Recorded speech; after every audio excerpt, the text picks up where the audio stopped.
Okay, so now in the previous we have seen some of the basics of subnetting. Now we are ready to go with some subnetting examples. So initially we'll be doing FLSM as I said. So we need this two-port table to verify the requirements. So what I'm going to do is I'm going to use a C-class network. So by default a C-class network supports 0 to 255 addresses. So the default size of a C-class is 256. But I don't want a 256 addresses. I want to divide them into subnets so that each and every subnet should get at least 40 hosts. Okay, so maybe more than 40, exact 40 may not be possible, but minimum 40 is my requirement. So we'll be doing based on the requirement here 2 to the power of h minus 2 greater than equal to requirement. So my requirement is 40. So we'll take a requirement of 40. 40 is satisfying here, so I need to go with 2 to the power of 6 because 2 to the power of 5 is 32. So my requirement is 40 minimum. So either you have to go with 32 size or we have to go with 64 size. As I said, when you do subnetting we can only go with the size of two power values. So based on this we'll go with 2 to the power of 6. 2 to the power of 6 is 64. So 64, again we have to subtract minus 2. Now this minus 2 is for network ID and the broadcast ID, because just like the normal subnets, so the first IP address is a network ID which identifies the complete network, and we cannot use this address because that is representing the complete network. Similar way, out of the 64, the last address I cannot use because that is representing the broadcast ID for broadcast within that subnet. So which means even though I'm getting a size of 64, out of this 64 size I cannot use two addresses, the first and the last. So the valid addresses I can use in the future. If I add new devices, maximum I can go up to 62. So 62 is nothing but your valid host networks, which means this is your default C class and I'm dividing them into 64. That is a 64 is a size. Approximately I get 4 subnets. 64 into 4, 256. So once we decide, now based on this we decided that the host bits, how many host bits are required? We just need only 6, right? By default how many? By default there are 8. So if we take the C class example, so in the C class by default there are 3 network portions and 1 host portion, and this is the default subnet mask, and this is the default, like we have 255, 255, 255, and by default there are host bits how many? 8.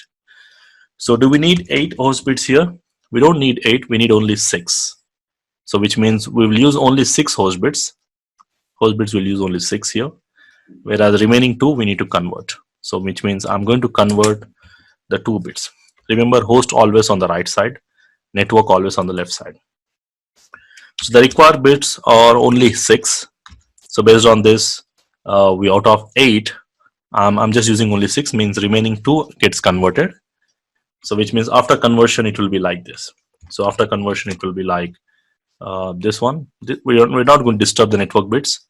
Out of 8 host bits we are converting this 2. So this will become 1 1 and 6 zeros. Okay, so the total network bits becomes how much?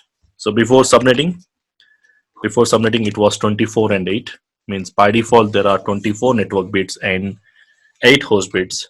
Now after subnetting this will become how many network bits? 26, because by default there are 24 plus 2 added, that is what? 26. We generally write as /26 represents slash notation.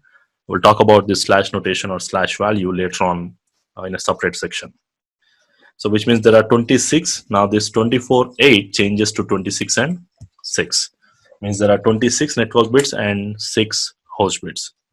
So the total bits will be 32 only, network plus host.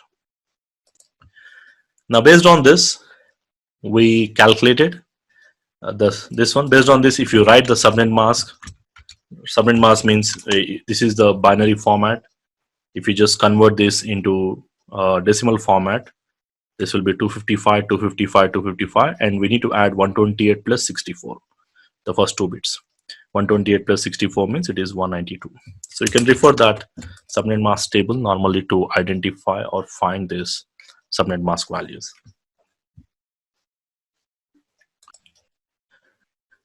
The next thing we'll try to figure out few other things like how many valid hosts we get. Already we calculated this. The valid host, we use this formula 2 to the power of h minus 2. So h means nothing but your host bits. We are using 6 host bits. So 2 to the power of 6. And minus 2 we are doing for network ID and the broadcast ID. I told that because the first and the last address we cannot use.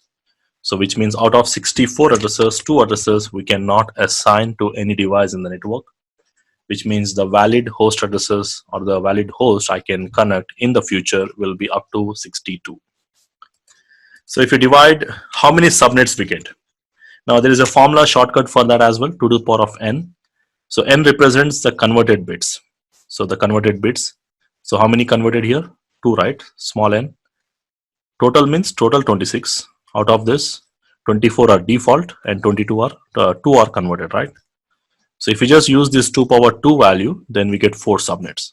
How many subnets we got? 1, 2, 3 and 4. So subnet means how many small subnets or small networks we get if we divide a C-class network into 64 hosts. So you can simply calculate easily with this formula.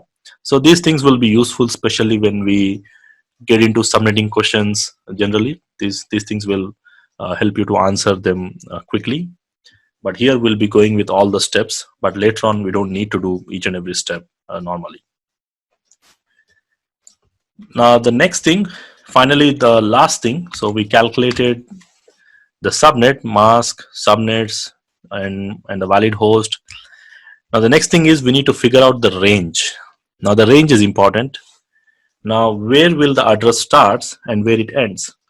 Because my requirement is 40, but the size we got is 64. Now based on this 64 size, if you take an example, we are using a C class example. So in the C class by default there are 256 addresses, and the first address starts on 192.168.1.0 and ends on 255. But this 256 size network is no more kind of one network. It is divided into small networks, and each network is a size of 64 addresses. So 64 group. So when we are writing the range, so this is the subnet mask, we already calculated this. So when you are writing the range, the first address will start with 0. Okay. So the next address, the group of 64 addresses, which means if you count from 0, it will be 0 to the next address will be on 64, because plus 64, right? So group of 64 addresses, and the next address will start on 128 and next address starts on 192. So which means if you write this range, so any address starting from 0 to 63. So 0 to 63 means 0 to 63 is group of 64 addresses, because we are counting 0 also here. 0 to 63 is how many addresses? 64 addresses. And then from 64 to 1, generally I recommend you to do this way: 0 plus 64 plus 64 plus 64. So that will be the next range. And if the next address starts on 64, means my address ends on 63. And if the next address starts on 128, means my address ends on 127. And the next address starts on 192, means my address will end on 191 and then 255. So which means according to this, the range is like, this is the range. So this is the range where we are saying 0 to 63 is one network. This is one network. Now if I use this subnet mask, again we'll be practically verifying how it is one network or how they are different network, probably after a couple of more examples, because initially our main focus will be only on understanding the calculation part. Okay, so we are not getting into figuring out how they are different, how they are same. Mostly those things will be focusing on later on after a couple of examples. And the next network will be starting from 64 to 127. This is one network. Again, if I use this subnet mask, and the next network will be starting from 128 to 191. This is one network. And 192 to 255. These are a group of 64 addresses. So each address is a group of 64 addresses. And in this, the first address is called network ID, right? So which means 192.168.1.0 is a network ID for this first network. and 63 is a broadcast ID. So we cannot use 0, we cannot use 63 if I use this subnet mask. So we'll verify that later again. So 192.168.64 becomes network ID, and 127 becomes a broadcast ID for the second network, and 128 and 91 will be the network ID and the broadcast IDs. So whatever the addresses in between, they are the valid addresses. Like in the first network, 1 to 62 is valid. In the second network, 65 to 126 is valid, like that. But this is the first address. The first addresses we call them as network ID, and the last addresses we call them as broadcast IDs. Okay, this is your first example. Okay, so let me quickly revise this first example once again. So the subnetting is done based on the requirement. As I said, the requirement is 40 hosts. So based on this, I cannot go with 40. So the nearest possible size is 64. So we are dividing one C-class network into 64, means I get 4 subnets normally. That we can calculate later on as well. Now based on this, the subnet mask we get is, we'll be using only 6 host bits. The remaining 2 we are converting into network. So the subnet mask, whenever you convert this is actually a binary format, but in the computers we write decimal format. So the decimal value of this is 128 plus 64, it's 192. So we just need only 6 host bits, means 2 gets converted, total becomes 26 network and 6 host bits. The same thing here, the valid host I can use up to 62. Out of 64, the first and the last address I cannot use for network ID and the broadcast ID. And if you divide a C-class network in 64 size, then I'll get 4 subnets. So we can easily calculate this based on this 2 power n, nothing but your converted network bits here. And the range is written based on 2 to the power of h value. So multiples of 64, that is the size of the network. So 0 to 63 is one network. Or you can write like this, 64, the next network is 64. So the previous network will end on 63. And the next network is 128. So previous network will end on 127. And likewise, the next network is 128 plus 64, 192. This will end on 191 and then 255. So we get 4 subnets. And these are 4 separate subnets, 1, 2, 3, 4. And the first address represents the network ID. And the last address represents the broadcast ID.